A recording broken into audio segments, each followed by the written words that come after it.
एक समय की बात है। गोकुल नाम की सोसाइटी में एक परिवार रहने आया।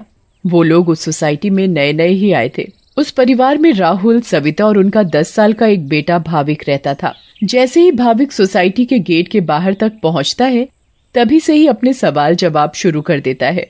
वाह पापा, ये कितनी सुंदर सोसाइटी है। क्या हम इसी सोसाइटी में रहेंगे? हाँ हाँ बेटा, हम लोग इसी सोसाइटी में रहेंगे। देखो तो हमारा भाविक कितना खुश नजर आ रहा है। अब तो मेरे यहाँ पर नए नए दोस्त बनेंगे, इतना मजा आएगा। हाँ हाँ बेटा, बहुत मजा आएगा।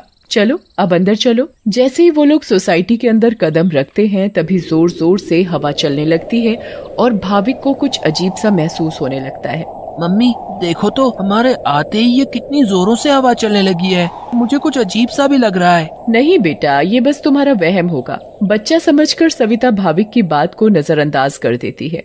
वो लोग अपने फ्लैट पर पहुंचते हैं। चलो चलो, अब आप दोनों जल्दी से फ्रेश हो जाओ, सोने का समय हो गया है। हाँ, क्योंकि कल मुझे इंटरव्यू के लिए भी जाना है। भाविक, राहुल और सविता कमरे में जाकर सो जाते हैं। ऐसे ही चलते चलते उन्हें 1 महीना बीत जाता है। एक दिन राहुल का बॉस उसे ऑफिस के काम से सूरत जाने को कहता है। ये तो कितनी अच्छी खबर है। मैं ये बात सोसाइटी जाकर सविता और भाविक को बताऊंगा, तो वो दोनों भी बहुत खुश हो जाएंगे। राहुल घर जाकर ये बात सविता और भाविक को बताता है। सविता, ओ सविता, कहाँ हो तुम? तुम्हें एक खुशखबरी देनी है। अरे हाँ हाँ, क्या हुआ? इतना क्यों चिल्ला रहे हैं आप? हाँ पापा, क्या हुआ? आप इतने खुश क्यों नजर आ रहे हो? अरे खुश ना हो तो क्या करूं, बात ही ऐसी है। अब आप बताएंगे भी, क्या बात है? मुझे मेरी नौकरी की तरफ से सूरत ले जा रहे हैं। बहुत बड़ा प्रोजेक्ट है। अगर सब अच्छे से हो गया तो क्या पता वहाँ से आने के बाद मेरा इंक्रीमेंट भी हो जाए। अरे वाह, ये तो बहुत अच्छी खबर है। वाह पापा, आप तो सूरत जा रहे हो। मैं भी जाऊंगा, मैं भी जाऊंगा। बेटा, मैं तुम्हें अपने साथ नहीं ले जा सकता। और सविता, तुम मेरा सामान पैक कर दो। मुझे आज ही रात 12 बजे तक निकलना है। मैं बस कुछ ही दिनों के लिए जा रहा हूँ। सविता राहुल का सामान पैक कर देती है और राहुल उसे रात 12 बजे सूरत के लिए निकल जाता है। चलो भाविक, अब तुम भी जल्दी से दूध पीकर कमरे में सोने चलो। ठीक है मम्मी। सविता और भाविक अपने कमरे में चले जाते हैं। सविता तो सो जाती है, मगर भाविक को नींद नहीं आती। बहुत तेज बारिश होने लगती है। भाविक बालकनी में जाकर खड़ा हो जाता है और बारिश के मजे लेने लगता है। वाह, कितना सुंदर नजारा है। भाविक की नजर अचानक सामने वाले फ्लैट पर पड़ती है, तो वहाँ एक मोमबत्ती जल रही होती है। ये क्या है? ये सामने से कैसी रोशनी दिखाई दे रही है? ऐसा लग रहा है जैसे कोई मोमबत्ती जली हुई हो। अगर जब से हम यहाँ आए हैं तब से तो ये फ्लैट बंद पड़ा है। भाविक को फिर अचानक से एक औरत चलती हुई दिखती है। अरे ये औरत कौन है? कहीं यहाँ कोई भूत तो नहीं? मम्मी, मम्मी, भूत, भूत, मम्मी, मम्मी बचाओ, मुझे बचाओ। क्या हुआ बेटा, क्या हुआ? तुम इतना क्यों घबरा रहे हो? मम्मी, वो भूत, भूत। क्या बोले जा रहे हो तुम? ठीक से बोलो, मुझे कुछ भी समझ में नहीं आ रहा है। मम्मी, मुझे नींद नहीं आ रही थी तो मैं बालकनी में जाकर खड़ा हो गया और बारिश देखने लगा। तभी मैंने सामने के फ्लैट में जलती हुई मोमबत्ती देखी और एक औरत को देखा। नहीं बेटा, ये भूत वूत कुछ नहीं होता। ये तुम्हारे मन का वहम है। नहीं मम्मी, मैं सच कह रहा हूँ। नहीं बेटा, चलो अब सो जाओ, रात बहुत हो रही है। नहीं, मैं आपको लेकर जाता हूँ। अच्छा चलो, दिखाओ कहाँ है भूत। फिर भाविक सविता को बाहर लेकर जाता है। कहाँ है भूत? मुझे तो कहीं कोई नहीं दिख रहा। मम्मी देखो, वहाँ पर देखो, वो सामने वाले फ्लैट में। अरे बेटा, कुछ भी नहीं है वहाँ पर। नहीं मम्मी, मैं झूठ नहीं बोल रहा। अच्छा ठीक है ठीक है, चलो अब जल्दी कमरे में जाओ और सो जाओ। फिर वो दोनों कमरे में जाकर सो जाते हैं। भाविक, अब तुम्हें डरने की कोई जरूरत नहीं है। मैं तुम्हारे साथ सो रही हूँ ना, अब तुम आराम से सो जाओ। अगली सुबह भाविक सोसाइटी के दूसरे बच्चों से मिलता है। तुम सबके नाम क्या है? मेरा नाम पिंकू है। मेरा नाम सोनू है। और मेरा नाम गोली है। सारे बच्चे मिलकर पूरा दिन खूब मस्ती करते हैं। फिर रात में सारी औरतें सोसाइटी कंपाउंड में बातें करती हैं। तभी सविता रात की बात सारी औरतों को बताती है। दूसरी ओर भाविक और उसके सारे दोस्त लुका छुपी खेल रहे होते हैं। पिंकू गिनती करना शुरू कर देता है।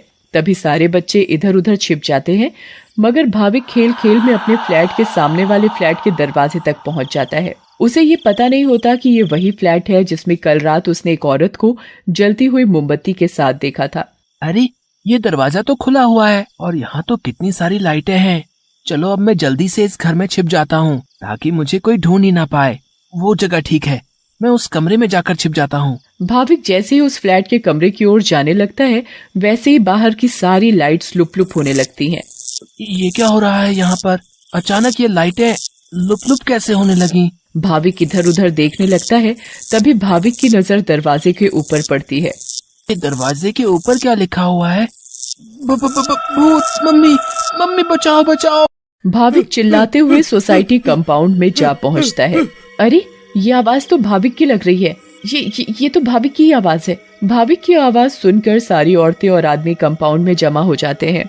तभी वो देखते हैं कि सामने से भाविक भागते भागते चला आ रहा है। मम्मी, मम्मी, वहाँ सच में वहाँ भूत है। क्या हुआ बेटा भाविक? हाँ बेटा, क्या हुआ?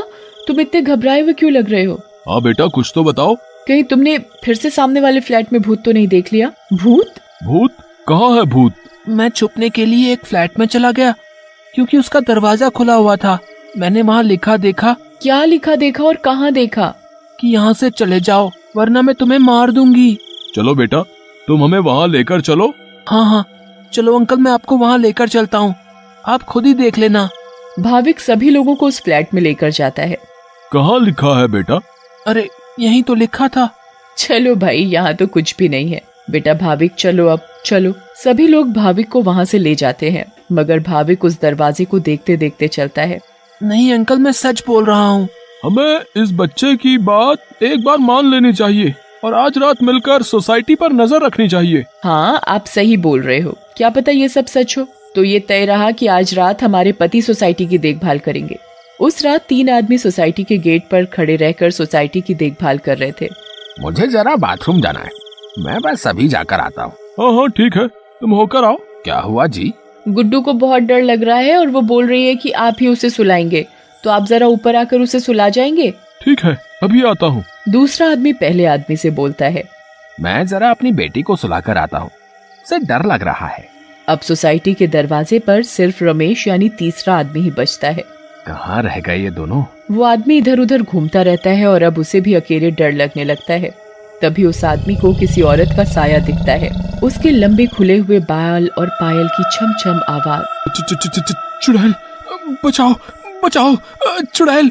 फिर अचानक वो चुड़ैल उसके सामने आ खड़ी होती है और आदमी बहुत तेज चिल्लाता है और वहीं बेहोश हो जाता है। अरे, ये चिल्लाने की आवाज किसकी आई? हाँ, आवाज तो मुझे भी आई। चलो चलकर देखते हैं। सारे सोसाइटी वाले अपनी बालकनी में आ जाते हैं तो वो क्या देखते हैं कि वहाँ रमेश बेहोश पड़ा हुआ था। ये आवाज कैसी आई थी? फिर सोसाइटी वाले नीचे आ जाते हैं तो वो वहाँ पर रमेश को जमीन पर पड़ा हुआ देखते हैं। सब जल्दी से नीचे आते हैं। सविता और भाविक भी नीचे आ जाते हैं। अरे, कोई इन्हें होश में लाओ। उठिए भाई साहब, उठिए। फिर कुछ ही देर में रमेश को होश आता है और वो सारी बात सोसाइटी वालों को बताता है जो उसके साथ कुछ देर पहले हुई थी। तभी सोसाइटी में अजीब सी आवाजें आने लगती हैं। मम्मी, देखा ना, मैंने बोला था ना कि भूत है। हाँ बेटा, तुम सही कह रहे थे। तभी सोसाइटी के बीचों बीच धुआं उठने लगता है और वहाँ वो चुड़ैल आ जाती है। कौन हो तुम और क्यों हमें इतने दिनों से परेशान किया हुआ है? हाँ, बताओ, क्यों तुमने इतने दिनों से इन लोगों को परेशान किया हुआ है? हम भी तो इसी सोसाइटी में रहते हैं। तुमने कभी हमें तो परेशान नहीं किया, तो इन लोगों को ही क्यों? हाँ, बोलो बोलो। तुम्हारी वजह से मैं कितना डर गई थी। बताती हूँ, सब बताती हूँ। कई सालों पहले जब मेरी शादी हुई तो मैं और मेरे पति रवि सविता के सामने वाले फ्लैट में रहने आए। हम बहुत खुश थे, पर अचानक मेरी माँ की तबीयत खराब होने की वजह से मुझे कुछ दिन के लिए यहाँ से जाना पड़ा। और तभी सविता के फ्लैट में एक बहुत सुंदर लड़की रहने आई। रवि उस लड़की को पसंद करने लगे थे और वो लड़की भी। उस लड़की को ये बात नहीं पता थी कि रवि शादीशुदा है। मैं जब वापस आई और मुझे ये सब पता लगा तो मैंने रवि को समझाने की बहुत कोशिश की, बहुत लड़ाई की, पर वो नहीं माने। रवि मुझे छोड़कर उस लड़की से शादी करना चाहते थे और एक दिन रवि और वो लड़की चुपके से अचानक कहीं चले गए। मैंने उन्हें ढूंढने की बहुत कोशिश की मगर वो मुझे कहीं नहीं मिले। और एक दिन मैंने उन दोनों को बाजार में साथ देखा। उन दोनों ने शादी कर ली थी। मैं भागते हुए घर आई और ये बात मुझसे बर्दाश्त नहीं हुई और उसी रात मैंने फ्लैट से कूदकर अपनी जान दे दी। और उस दिन से इस फ्लैट में किसी को रहने नहीं देती जिसमें सविता और उसका परिवार रहता है। हमें बहुत दुख हुआ सुनकर जो भी तुम्हारे साथ हुआ, पर इसमें मेरे और मेरे परिवार का क्या कसूर है? हाँ आंटी, आप तो अच्छी आंटी हो, ऐसे कैसे कर सकती हो? चुड़ैल भाविक की मासूमियत देखकर पिघल जाती है। ठीक है, अब मैं तुम लोगों को कभी परेशान नहीं करूंगी। ऐसा कहते ही वो चुड़ैल हवा में गायब हो जाती है और कभी किसी को परेशान नहीं करती।